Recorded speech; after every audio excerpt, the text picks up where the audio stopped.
ठीक है, आज हम लोग basically this and super keyword के बारे में देखने वाले हैं। तो let's see about thing this and super keyword. कोई कौन है रे, उनको बोल ही रहे म्यूट करने के लिए। ठीक है, अभी दिस जो वर्ड होता है ये करंट क्लास को इन्वोक करता है। Current class refers to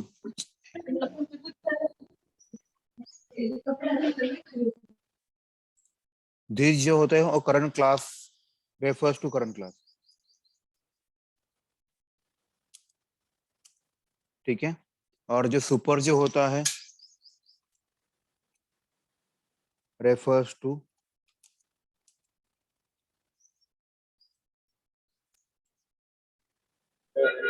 current class. ठीक है, याद रखिएगा।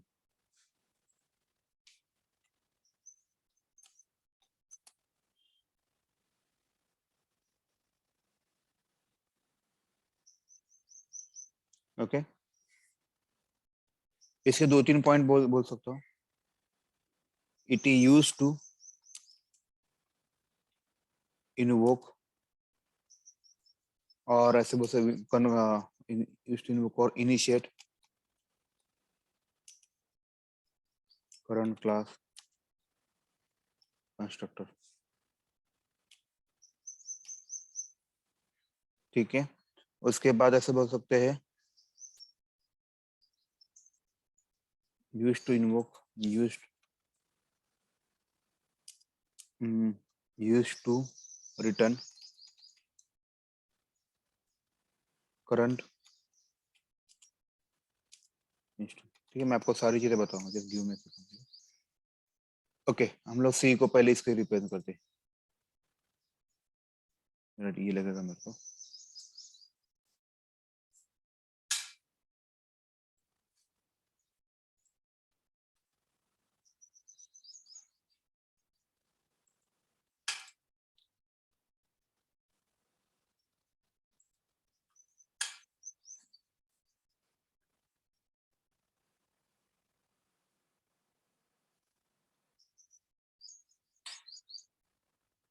ठीक है, अगर मान लीजिए मेरे पास एक कोई तो एक क्लास है जिसमें इंट ए की वैल्यू 10 है,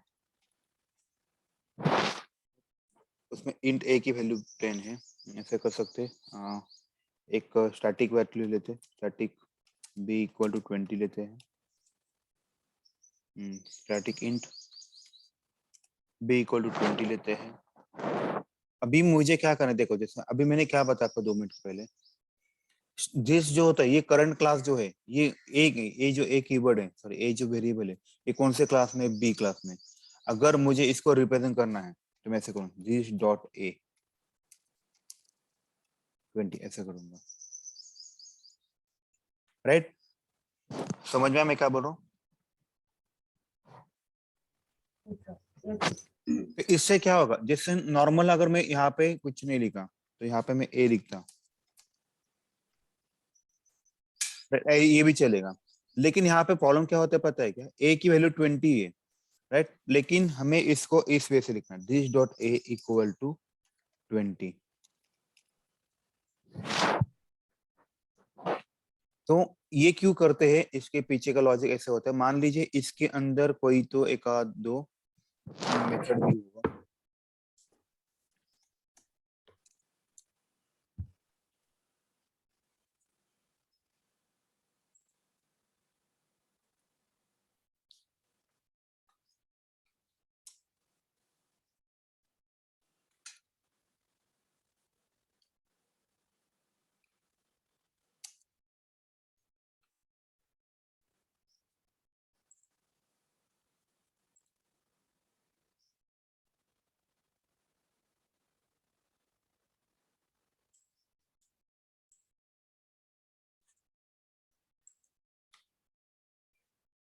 ठीक है, देखिए यहाँ पे अगर जैसे देखिए मैंने मेरे पास दो वेरिएबल्स है, एक है क्लास लेवल पे ए वेरिएबल है, सब लोग एग्री हो इस पॉइंट पे,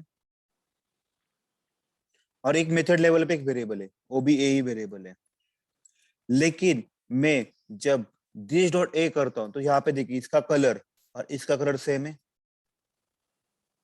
इसका मतलब क्या हुआ, उसने क्लास लेवल के वेरिएबल को देख रहा, राइट? तो इसे बोलते हैं दिस कीवर्ड। किसी को भी डाउट है इस केस में? सर अजून एकदा सांगा. देखिए, ये जो दिस कीवर्ड जो होता है आपका जो करंट क्लास है उसको रेफर करता है। ये बहुत इंपॉर्टेंट है, मतलब इसके अंदर आपके कुछ वेरिएबल्स होंगे, मेथड्स होंगे। अगर आपको एक्सेस करना हो किसी इसी के अंदर, तो आप उसको डायरेक्टली इस वे से कर सकते हो, दिस डॉट लिखो, मतलब ये करंट क्लास का। जैसे हम लोग स्टार्टिंग में कैसे करते हैं वो बताइए, वो एकदम बेस्ट है। स्टार्टिंग में हम लोग वेरिएबल कैसे एक्सेस करते हैं? Class name dot variable name लिखते हैं, डॉट वेरिएबल नेम. राइट? तो यहाँ पे वो क्लास नेम की जगह बस हमें दिस लिखना है। दिस मतलब क्या होता है? दिस मतलब ये वाला, ठीक है, ये करंट वाला। तो current class dot variable name हुआ कि नहीं आपका काम? तो हर बार वो क्लास नेम याद रखने की भी जरूरत नहीं, वो खुद ब खुद जो भी क्लास नेम होगा उसका वो ले लेगा। ये इंपॉर्टेंट है थोड़ा सा, ठीक है? मग सर विथिन द क्लास आपण तर व्हेरिएबल तसं पण डिक्लेअर करतोच ना, सुनिए ना, आपण एक बोलतो त्यांना. हाँ राइट, ये इसके लिए हो यूज होता है। कभी कभार हम लोग इसे एज ए पैरामीटर भी भेजते हैं। में हम लोग जब पेज ऑब्जेक्ट मॉडल क्रिएट करेंगे ना, तो आपको ये थोड़ा सा जल्दी पता चलेगा ये दिस वाला कंसेप्ट, राइट? मतलब जो करंट क्लास होता है वो उसी को रेफर करता है, राइट? तो बस अभी के लिए बस इतना याद रखिए, ये this keyword you use for current class. आपका करंट क्लास का कंस्ट्रक्टर हो या फिर कुछ भी चीज हो, उसको रेफर करने के लिए काम करता है, ठीक है? हॅलो हाँ बोलिए। सर, जर तो चाइल्ड क्लास मध्ये असेल तर चाइल्ड क्लासलाच रेफर करणार आणि पॅरेंट राइट, क्लास मध्ये असेल तर पॅरेंट क्लासला. राइट। अपन जर तुम्हें चाइल्ड, सुनिए ना, अगर आप चाइल्ड क्लास से पेरेंट क्लास का एक्सेस करोगे तो आप क्या यूज करोगे फिर? ये वाला सुपर कीवर्ड, सुपर. बस वही वही डिफरेंस है।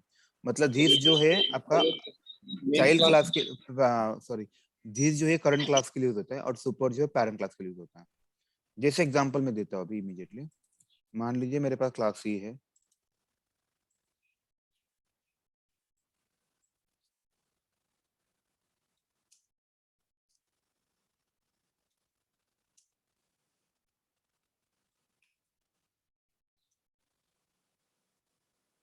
ठीक है?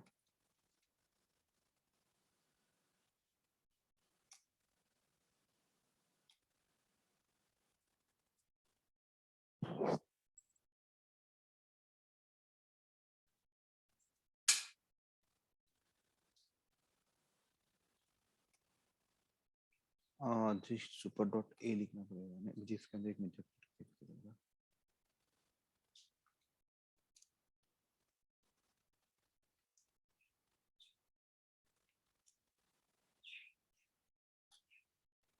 आया क्या? देखिए मैं यहाँ पे प्रिंट में, समझ में आ रहा है?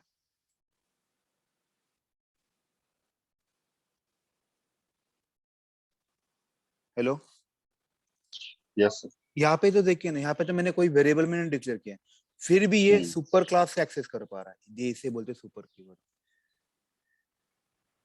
अब आपका डाउट क्लियर हुआ? हाँ सर. ठीक है, किसी को और और ये कुछ? सब इंस्टेंट वेरिएबल में आते हैं ना, या मतलब राइट, इंटीजर ए. राइट। और अगर हमें स्टैटिक इंटीजर बी को दिस या सुपर से यूज करना है कीवर्ड से, तो हम यूज कर सकते हैं. स्टैट ये देखिए ना, स्टैटिक को भी आप कर सकते हैं, ऐसा कुछ नहीं। स्टैटिक मतलब ये क्लास लेवल पे चलता है ना। क्लास लेवल पे. हाँ. सेम क्लास में अगर एक्सेस करना है, यूज दिस कीवर्ड। अगर उसको पेरेंट क्लास में एक्सेस करना है, चाइल्ड क्लास में एक्सेस करना है, तो चूज सुपर. सुपर। सर ये मेथड के लिए भी यूज कर सकते हैं क्या? वो मेथड के लिए भी यूज कर सकते हैं आप। सर आणि एक डाउट होता. हाँ बोलिए ना। सर सुपर कीवर्ड आहे तो पॅरेंटला यूज होतो, पण राइट, जे मल्टी लेवल जर असेल ना, म्हणजे ग्रँड पॅरेंट कोण असेल तर त्याला पण हो use त्याला पण व्हायला पाहिजे आयडियल, नहीं त्याला नहीं होना। मग मतलब उसमें क्या होगा, मैंने चेक नहीं किया, लेकिन हम लोग इमीडिएटली करते क्या? हाँ.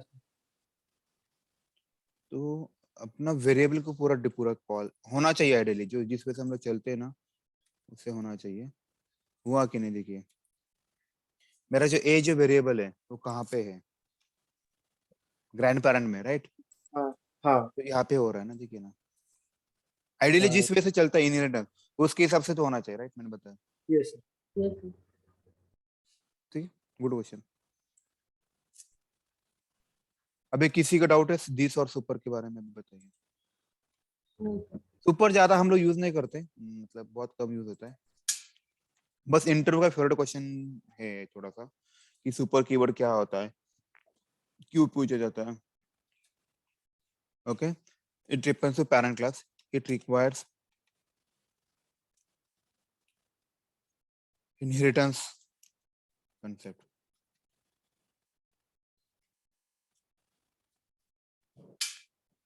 ठीक है, ये हम लोग इसको बोलते हैं super keyword used to invoke parent class, ऐसे बोल सकते हैं, और सुपर क्लास मेथड और कंस्ट्रक्टर। ठीक है, और किसी कुछ डाउट है?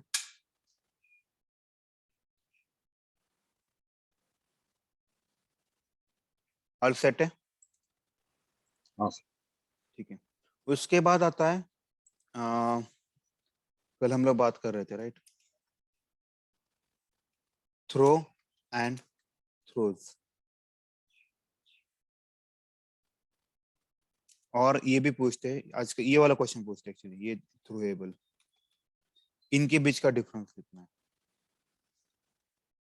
थ्रो जो होता है, first it is a keyword, it is a keyword. दूसरा, it is used to throw an exception explicitly।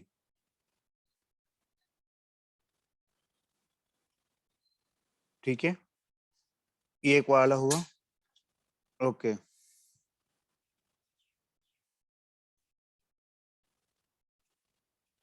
Throws जो है, इट इसका बोलते हैं इट ऑलवेज रिटर्न,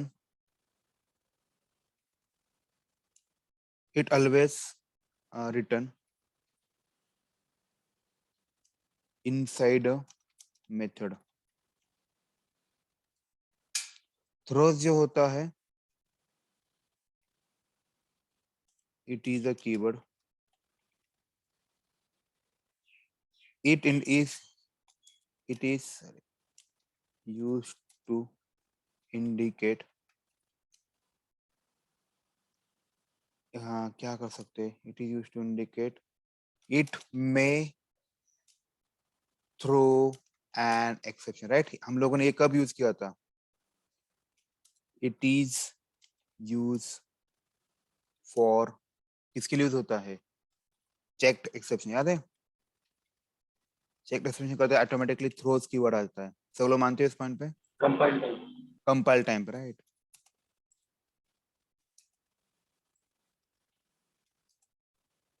ओके, उसके बाद जो पॉइंट है वो है एक्सेप्शन, चेक्ड एक्सेप्शन के टाइप आता है, ये क्लास के लेवल पे लेते हैं, it is return with class name, right. For example लेगा ना, हम लोगों ने ऐसे लिखा था क्लास ABC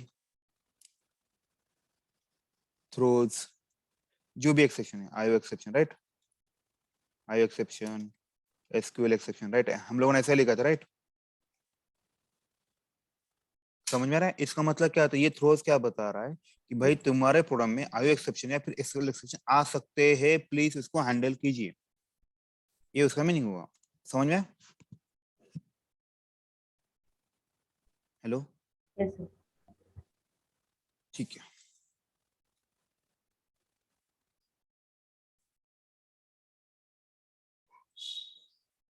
ओके, मैंने आपको थ्रो बताया, थ्रोज बताया, थ्रोज तो ऑलरेडी हम लोगों ने इम्प्लीमेंट किया है, मैं आपको थ्रो इम्प्लीमेंट करके दिखाता हूँ।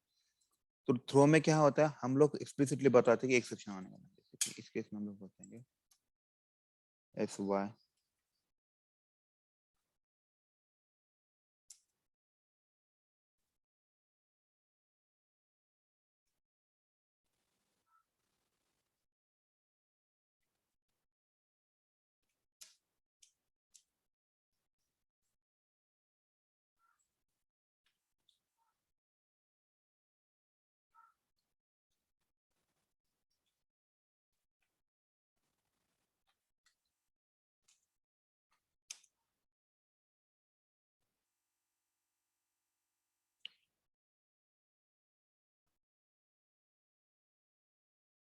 Syntax error insert complete sign.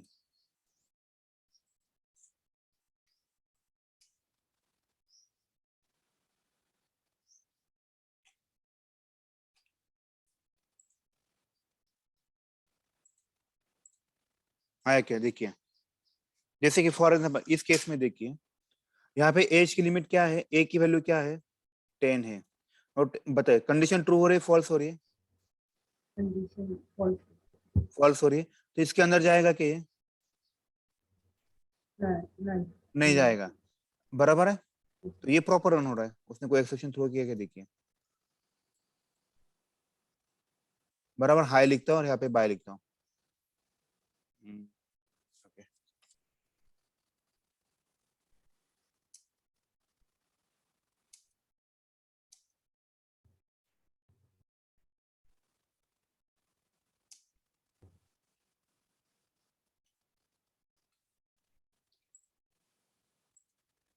बराबर हाई और बाय लिखा, राइट।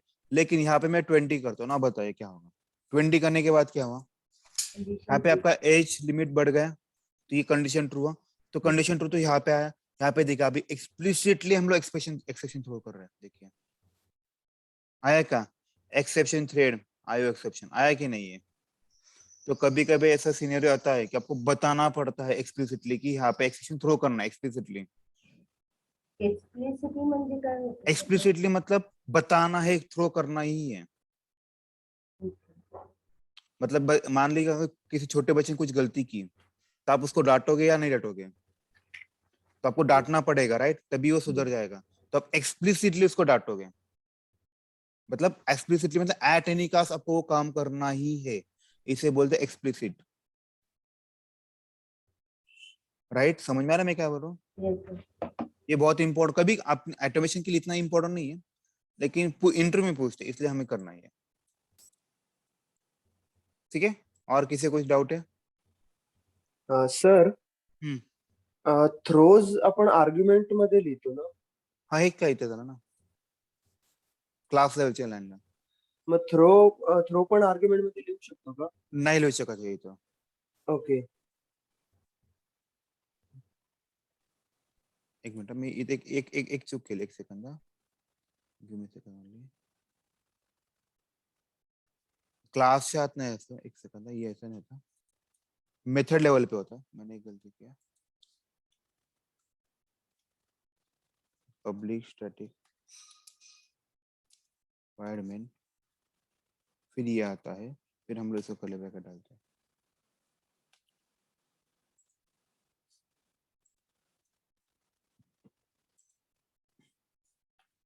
ठीक है।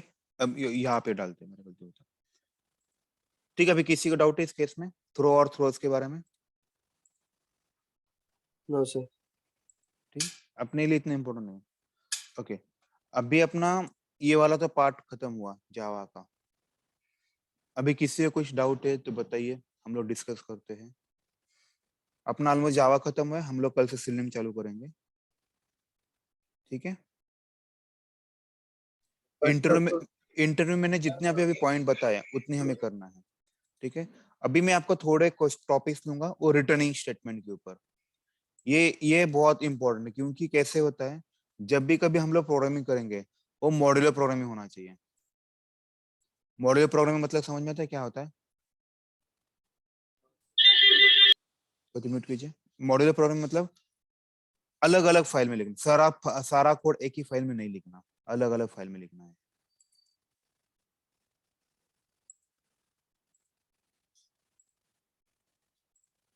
ठीक है, जैसे कि मान लीजिए मेरे पास कोई फाइल, ओके, ये मेरा जावा कंसेप्ट एक है, मुझे इसके अंदर कुछ मेथड लिखना है। सुनिए, अभी क्लास बी नाम के एक मेथड लिखा मैंने, ठीक है, ये कुछ तो कैलकुलेशन कर रहा है, तो पब्लिक स्ट्रिंग ऐड, ये थोड़ा सा ध्यान दीजिए क्योंकि ऐसे ए वाले कोड का पैटर्न हम लोग लिखने वाले, इन बी। और याद है मैंने आपको क्या बताया था, जब भी कभी आप मेथड लिखें तो हमें पहले क्या लिखना है, at any cost, try catch. Exactly, हमेशा याद रखिएगा। उसके बिना काम की शुरुआत नहीं करते। जैसे कि खाना खाने से पहले हम लोग सबसे पहले काम एक ही चीज करते हैं, हाथ धोते हैं, राइट? तो वैसे ही आपको ये आदत लगनी चाहिए सबको अभी, राइट? ये रिटर्न ट्रू करेगा, इससे कंट्रोल आपके हाथ में आता है, ये बहुत इंपॉर्टेंट है। इसको हम लोग बुलियन लिखते हैं, तो शायद आपको थोड़ा जल्दी पता चलेगा। बुलियन, यहाँ पे ट्रू लिखता, यहाँ पे फॉल्स लिखता,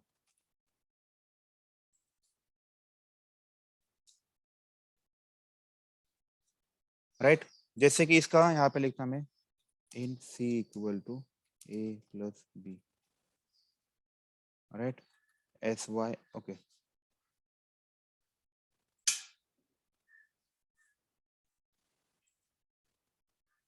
ठीक है। इसके बाद मैं यहाँ पे लिखता if C equal to 10 equal to 10, तो रिटर्न कीजिए ट्रू।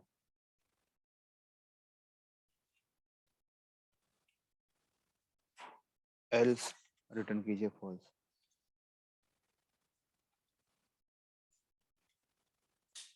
रेट है बराबर। और मैंने आपको बताया था एक्सेप्शन में कैश जो पार्ट होता है उसमें हमेशा फॉल्स लिखना होता है, समझ में?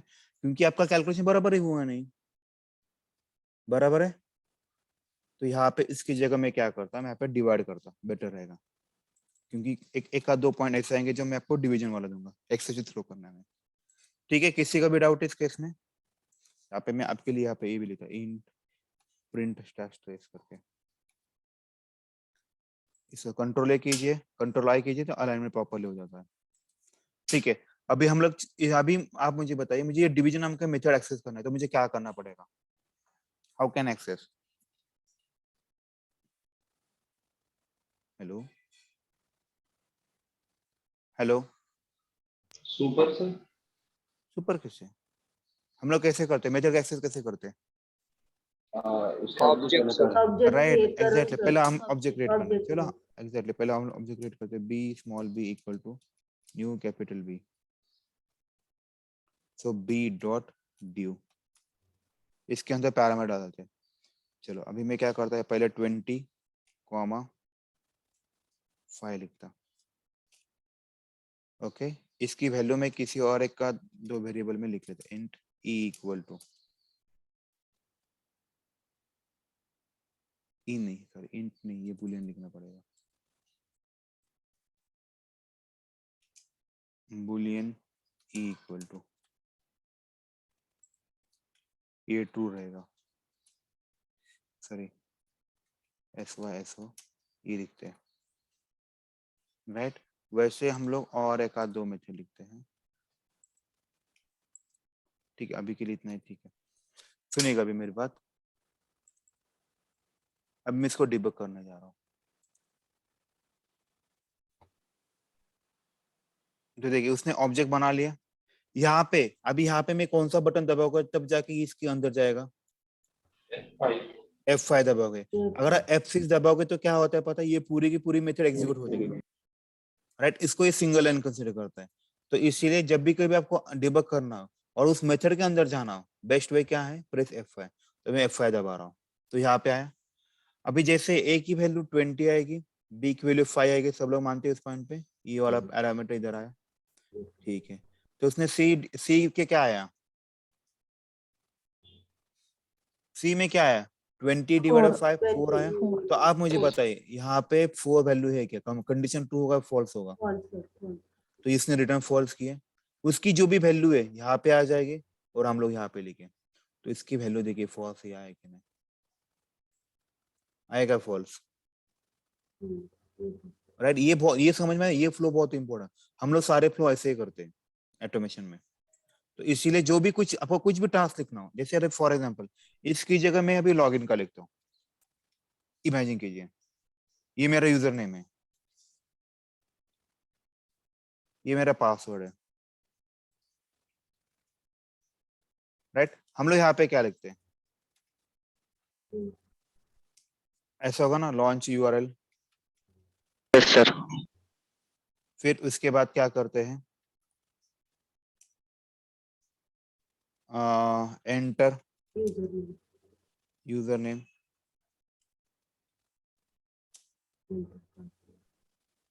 Password. Exactly enter password and click on sign in button.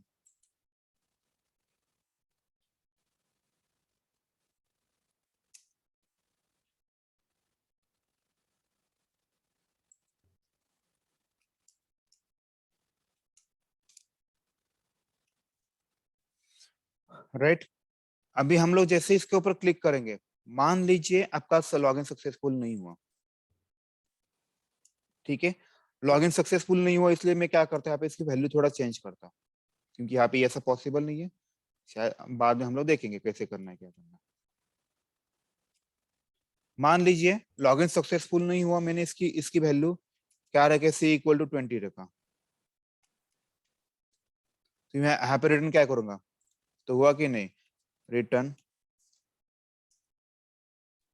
False.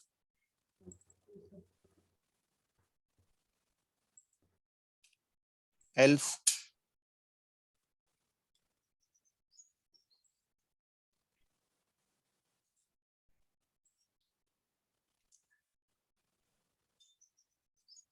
देखिएगा अभी टेम्पररी ऐसा एज्यूम कीजिए है, क्यों,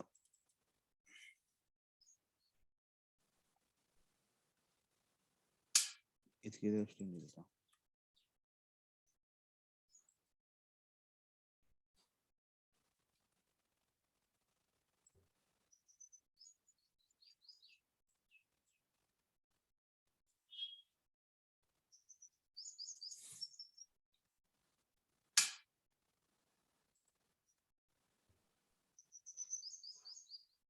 यहाँ पे देखिए एज्यूम कीजिए ब्राउजर ओपन हो रहा है, आप यूजर नेम डाल रहे हो, पासवर्ड डाल रहे हो और साइन इन पर क्लिक कर रहे हो, राइट।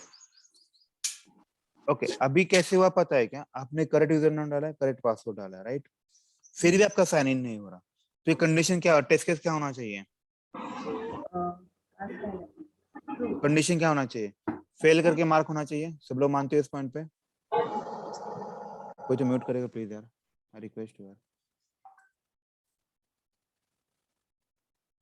ठीक है, राइट, सब लोग मानते हो आपका टेस्ट केस क्या होना चाहिए, फेल होना चाहिए। फेल होना चाहिए मतलब इसने रिटर्न क्या करना चाहिए, ट्रू करना चाहिए, फॉल्स करना चाहिए, what do you think, false. Right. False. तो यहाँ पे उसका कंडीशन मैच नहीं, मतलब जो भी एक आधा ऑब्जेक्ट होगा उसके बेसिस पे, इसके बेसिस पे आया, काम बन गया आपका, इस बेसिस पे हमें करना है, ठीक है, समझ में है सबको, किसी का डाउट है भाई,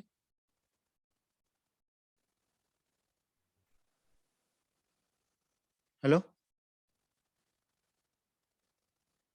ये वाला ऐसे हमें इंप्लीमेंट करना है, बस इसकी जगह कोड आएगा, हम लोग उसका कोड देखें, so don't worry about it, code कैसे करना है, ठीक है,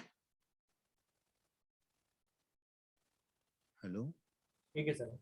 सर युजर नेम आणि पासवर्ड आपण ऍप्लिकेशन थ्रू हो ते घ्यायचे ना, आपल्या उद्यापासून तेच चालवणार, आपला कोर्स हो. उद्यापासून जो कोर्स आहे ना सेलिनमचा, तो हेच चालवणार, पण कोडिंग आपण असं लिहित असतो नेहमी मेथड मध्ये, प्रत्येकाची मेथड बनवायची, काही पण करा, मेथड लिहा, बरं पडतं, म्हणजे तुम्ही ना इथं सिस्टम डॉट आउट डॉट प्रिंटन फक्त तुम्ही हे इनपुट एंटर करत, म्हणजे जे प्रिंट करत आहे ना, मग हा, ते आणि इनपुट कसं तिथं द्यायचं, जेव्हा सेलिनियम करणार आहे ना, राईट, जेव्हा सेलिनियम उद्यापासून, त्यावेळेस मी त्याच्या ठिकाणी कोड येणार तुमचा, एंटर करण्यासाठी एक कन्सेप्ट असते ती वापरायची, क्लिक करण्यासाठी एक डॉट क्लिक म्हणून एक मेथड असते ती वापरायची असते, राईट, ह्या गोष्टी आपल्याला करायच्या उद्यापासून. त्यामुळं ऐका, आतापर्यंत तुम्ही जे शिकला आणि उद्यापासून जे चालू होतं ते बऱ्यापैकी वेगळं आहे, ह्याचाच पार्ट आहे, पण थोडस वेगळं आहे आणि ते खूप छान आहे, छान म्हणजे तुम्हाला तिथून खरं वाटतंय, कळेल की आपण ऑटोमेशन चालू झालं उद्यापासून, तुम्हाला आतापर्यंत चालू वाटलं असेल ना, एक मिनिट मी पॉज करतो, काम